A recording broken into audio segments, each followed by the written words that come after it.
Olá, sejam todos bem-vindos mais uma vez ao canal Estudos da Doutrina Espírita. Estamos estudando o Livro dos Espíritos.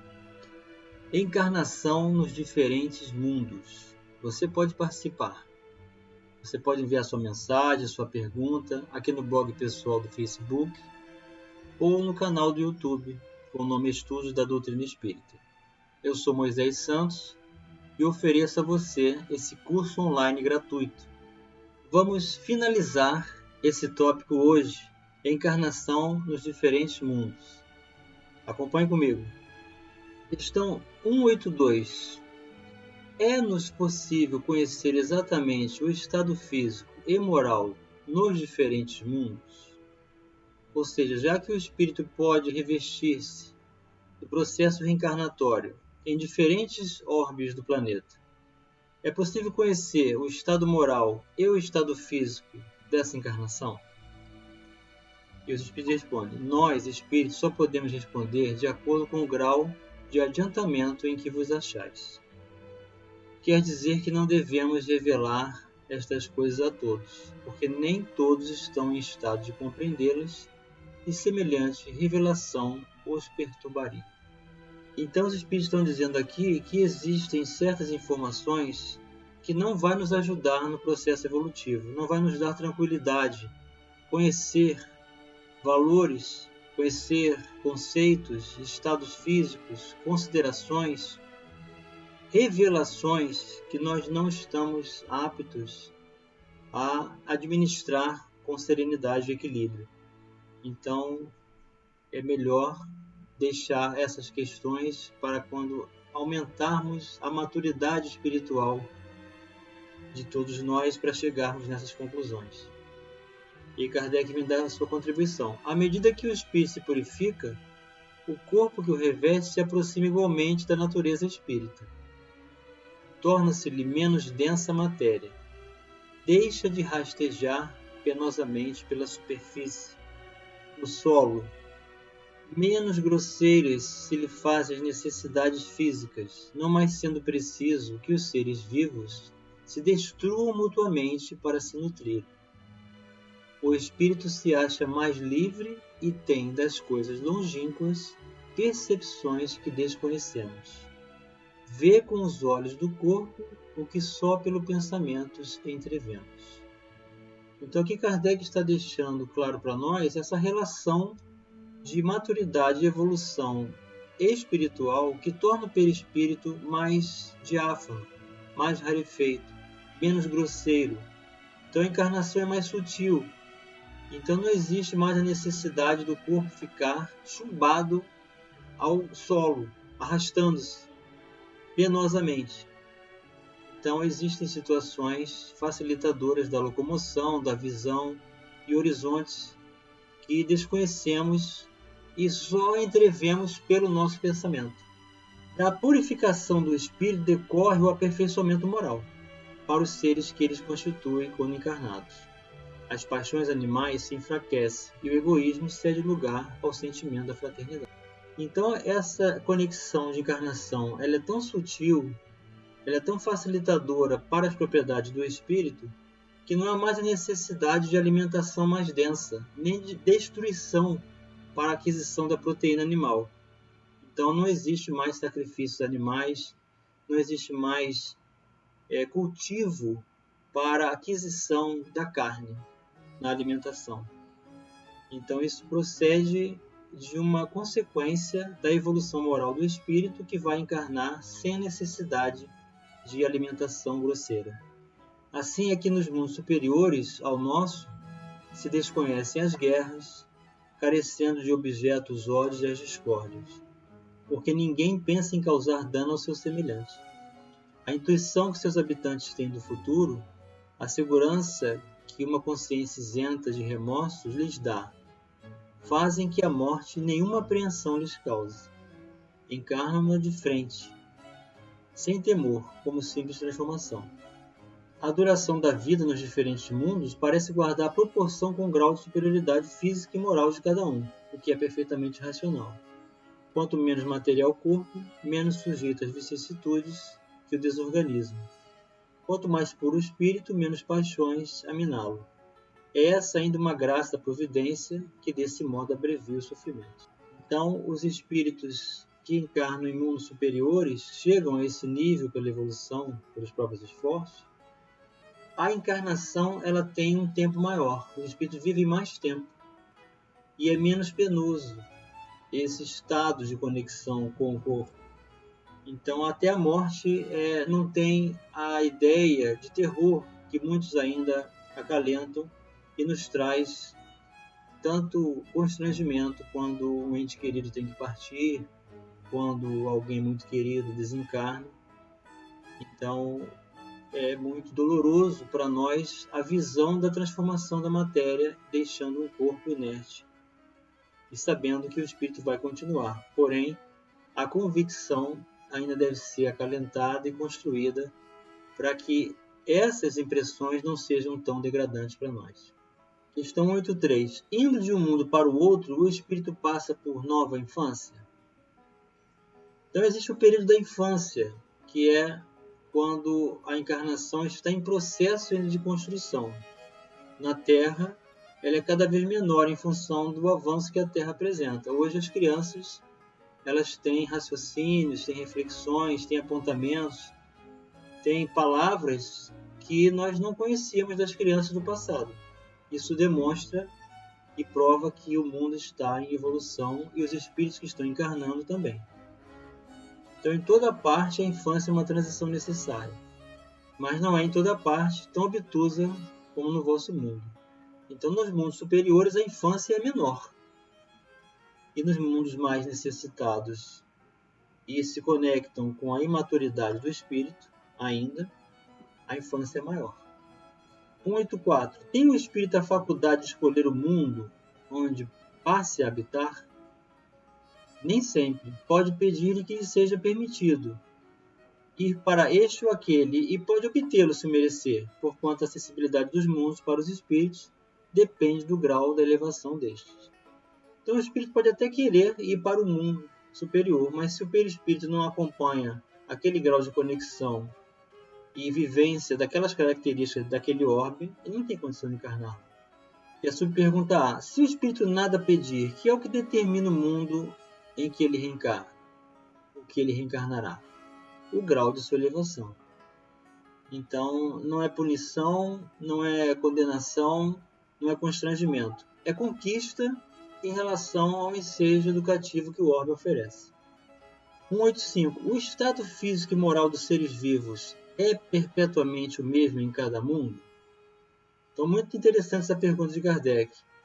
Isso aqui ele vai desvendar mais uma vez essa revelação de que o mundo sofre naturalmente um progresso. E aí, essa conexão material ela é menos grosseira quanto mais elevação tem os habitantes desse orbe. Então, o estado físico e moral não é sempre o mesmo. Ele segue um progresso. Então, os mundos também estão sujeitos à lei do progresso. Todos começaram, como o vosso, por um estado inferior, e a própria Terra sofrerá idêntica transformação, tornar-se-á um paraíso, quando os homens se houverem tornado bons.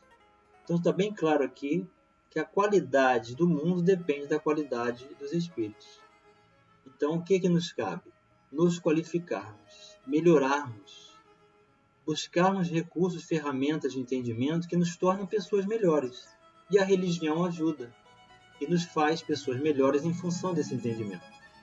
Cabe a cada um a busca pela verdade, do entendimento, da luz dos ensinamentos do Evangelho de Jesus e fazer desses ensinamentos recursos para as nossas escolhas. Isso nos torna pessoas melhores. Kardec vem contribuir.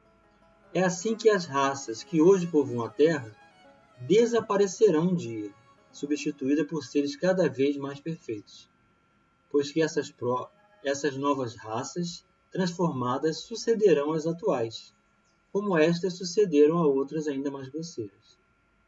Então há uma evolução dentro da própria espécie, da raça humana, que vai se adaptando ao crescimento moral e essa condição do perispírito tornar-se cada vez menos grosseiro. E aí a qualidade moral qualifica o orbe. 186. Haverá mundos onde o espírito, deixando de revestir corpos materiais, só tenha por envoltório o perispírito? Então veja mais uma pergunta interessante de Kardec, né? Se a conexão do perispírito é cada vez menos grosseira e a encarnação dos mundos superiores, nos corpos, é cada vez mais sutil, vai chegar um ponto em que o espírito só vai ter o perispírito e não o corpo físico? A gente responde que há, e mesmo esse envoltório se torna tão etérico para vós como se não existisse. Esse é o estado dos espíritos puros. Então aqui está a culminância da perfeição relativa, o que o espírito pode alcançar. Todos nós vamos alcançar esse estado. Estamos muito distantes dessa grande luz, mas é a meta de todos nós e é referencial para nós o estado do espírito puro. E nós temos esse referencial, que é o guia da humanidade, e também o nosso guia pessoal, que é Jesus. 186A. Parece resultar daí que entre o estado correspondente às últimas encarnações e a de espírito puro, não há linha divisória perfeitamente demarcada, não? Semelhante demarcação não existe. A diferença entre um e outro estado se vai apagando pouco a pouco e acaba por ser imperceptível, tal qual se dá com a noite as primeiras claridades do alvorecer. Então, como a natureza não dá saltos e a evolução é individual, essas transições são muito sutis e quase imperceptíveis. Então, aos poucos, ela vai se tornando cada vez mais nítida dentro dessa qualificação que todos podemos alcançar. 187. A substância do perispírito é a mesma em todos os mundos? Já mencionamos lá na introdução do Livro dos Espíritos aquela conexão que existe com a figura de linguagem da Gênese, que do barro Deus fez o homem através de um sopro, que é o fluido vital, e a vida. O barro representa os elementos materiais, os elementos químicos que existem no orbe, que também vão constituir o perispírito. Então, cada orbe tem um tipo de elemento, ou um conjunto de elementos que vão definir a necessidade de conexão com esse planeta para que o espírito possa encarnar e usufruir materialmente desse orbe, pela alimentação, pela manutenção física do seu corpo. Então, cada orbe tem uma substância perispiritual diferente. É mais ou menos etérea, passando de um mundo a outro. O espírito se reveste da matéria própria desse outro, operando-se, porém, essa mudança com rapidez do relâmpago. Então, o espírito vai reencarnar num orbe superior. Isso aconteceu com o Dr. Bezerra de Menezes. Ele foi convidado a buscar a oportunidade de reencarnar no mundo superior. Ele renunciou para ficar ainda mais tempo conosco. Ele teria que revestir o perispírito dele nessa nova constituição física dos elementos para esse orbe que ele iria, para poder reencarnar nesse novo orbe. Então, no livro Libertação, também de André Luiz, o instrutor Rubens ensina isso. Ele diz que a segunda morte seria a transmigração do espírito de um orbe para outro. Ele tem que se revestir dos novos elementos perispirituais para encarnar nesse novo orbe. Então surgiu aqui também a leitura do livro Libertação, de André Luiz. O instrutor Gúbio fala desse processo de transição de perispírito de um orbe para outro. 188.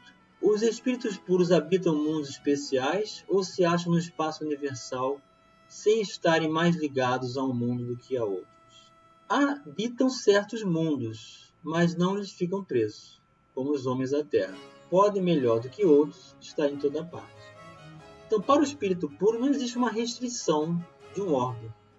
Ele pode se deslocar pelo pensamento em espaços ilimitados, fora do alcance do nosso entendimento, porque ele não está ligado mais a nenhum orbe especificamente. Mas habitam certas regiões, e aí estabelece conexão constante conosco. E aqui há uma observação. Segundo os espíritos de todos os mundos que compõem o nosso sistema planetário, a Terra é dos de habitantes menos adiantados, física e moralmente. Marte lhe estaria ainda abaixo, sendo-lhe Júpiter superior de muito, a todos os respeitos. O Sol não seria mundo habitado por seres corpóreos, mas simplesmente um lugar de reunião de espíritos superiores. Isso aqui é explicado por Emmanuel no livro A Caminho da Luz, reunião de espíritos puros no Sol. os quais de lá irradiam seus pensamentos para outros mundos, que eles dirigem por intermédio de espíritos menos elevados, que eles dirigem para todos nós através de seu pensamento, usando a substância dos raios solares. Isso, Joana de Anjos explica isso, que os raios solares são acompanhados do pensamento dos espíritos puros. Então você que está aí tomando um banho de sol, recebendo a luz da radiação solar, lembre que cada uma das composições dos fótons luminares é acompanhada da substância do pensamento do espírito puro. Por isso que nos revitaliza tanto, transmitindo-as a estes por meio de fluido universal. Considerado do ponto de vista da sua constituição física, o Sol seria um foco de eletricidade. Todos os sóis como que estariam em situação análoga. O volume de cada um e a distância que esteja do Sol, nenhuma relação necessária guardam com o grau de seu adiantamento, pois que do contrário, Vênus deveria ser tida por mais adiantado do que a Terra, e Saturno menos que Júpiter.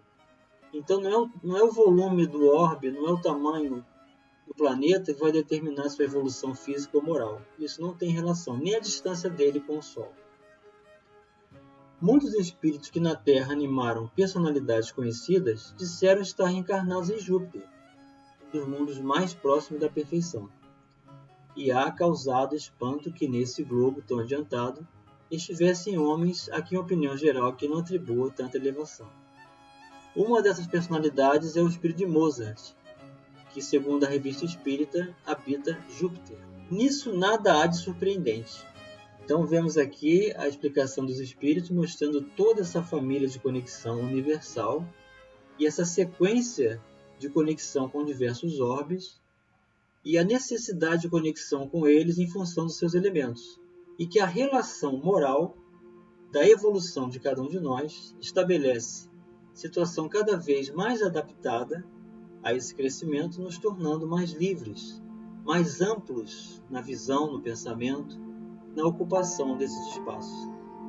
Então a evolução individual e a moral determina essa leveza e essa satisfação de plenitude, alcançando níveis cada vez maiores para a felicidade humana.